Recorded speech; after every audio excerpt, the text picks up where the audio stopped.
Դու խենթես, խենթաղջիկ Միլուս է։ Դա բնադուր է։ Ես ամեն ինչ փորձում եմ վատ վիճակից եմ հումորով դուրս գալի։ Ինչ-որ անախորժություն եղավ, չհասկացանք, հետո հետարի բան լսացի չէ, всё։ Դաշնամուրել եմ գնացել, ես կիսատել թողել եմ։ Չէ, նոր է եկել ինքը Պարոնյան։ Շատ։ Why not? Եկասի մամ ես ուզում եմ դերասանուհի դառնամ, գնամ սովորեմ, մորքուր հետ խոսած, ինչա պետք անել, բան, հաստատ, բան, էլի կարճ-մարճ մտածել ես, երևի գնա մի քիչ երկար մտածի, ոգևորված ես, բան, ասի չէ ուզում եմ, իսկ ընթացքում իմ աղբերը դեմ էր, որ ես պիտի ընդունվեմ, կողմեր մաման, պապան, այդ ինձ հերիք էին։ Մեր դասախոսներ էր կանգնած Աշուղյանը, կանչեց, ծանոթացրեց Ղազանջյանի հետ, արդեն Երվան Ղազանջյանի հետ։ Ասեց, ինչ ես անում վաղը ժամը 1:30, ասի դասի եմ, ասեց դե դասից հետո կգաս։ Դե դասից հետո գնացի, ընդունվեցի։ Այն թատրոնից դուրս եկա այստեղ ու զարմացա, որ ինքը ինձ ընդունեց էլ։ Մտածում եմ դենաս պատղան բան չի ասել, բան։ Էլի խոսքով ես իմ մեջ կռիվ էի տալիս, բայց մարդը ասել էր արի։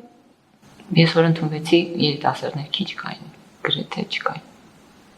Ու այդ էր ինձ մի քիչ տենց անսովոր, որտեվ ուզում ջահելներ էին հիմնականում։ Դժվար էր, բայց որ մի շրջանակն է մոտենում, դու մոտենում ես, հետո շրջանակը ընդլայնվում է, հաջորդ ներկայացումն է լինում, ճանաչման process-ն է, էլի, բայց բեմում ընդհանրապես չէի մտածում, ես էի ու իմ հանդեպ բաններ են եղել, կոպիտներ են եղել, դաժաններ են եղել այն ներկայացման ընթացքում էլ, որ կարա ես պրավալ տայի, բան, բայց չեմ կորցրել, հետո եմ այդ բանը սենց մի դեպի, որ ոնց է, սենց այդ պահին սենց մնում ակոգորթում է, հետո դուրս ես գալի բեմ, ստենց մի հատ պայթում է, այդ վիճակները եղել է, բայց էլի եմ մոռացել։ Ներկայացման ժամանակ երաժշտական ներկայացում էր Յաման, ու օրկեստրը նստած էր։ Ես պիտի պտտացնեին ինձ ու ես պիտի պտտվեի, ահա եւ Սոնան, ինչ որ տենց էր կերպարը։ Ես պտտվեցի, սենց եկա այդ ծերը, սենց ու սենց որ հետ եկա, որ ասի մամա ջան, կարա ես մանայի, կամ ինչ որ կոտրված կստանայի։ Այդտեղ ես ուրիշ կարծիքի եմ իմ մասին, թույլ տուր ասեմ, ես իմ մասնագիտության առումով շատ աշխատասեր եմ։ Ես ալարկոտ եմ, բայց իմ մասնագիտության առումով շատ աշխատասեր եմ, հետաքրքրասեր եմ ու լիքը այդ այն ինչ որ չկա կյանքում, ես աշխատանքի մեջ եմ, իմ սիրած գործի մեջ եմ։ Ես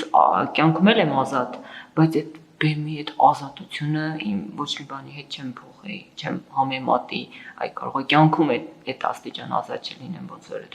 այդ ազատությունը ինձ տալիս եմ ու այդ ազատության մեջ փորձում եմ իմ, ասենք, տվյալ կերպարը լուսաբանեմ, գտնեմ։ Մեր գործում պիտի միանշանակորեն տենց 100%-ով նվիրվես, որ արդյունքը լինի հենց 100% անոց։ Համաձայն եմ, որ հոգուն դարման լինող ներկայացումներ են պետք, բայց ոչ այդ աղը, որ պիտի ցավացնի այդ հոգին, ավելի շատ սիրո մասին, կարեկցանքի, հոգատարության մասին պիեսներ են պետք։ Երբ որ մտածողությունը դառնում է տենց fast food-ի նման եւ գլիկային եւ արագ,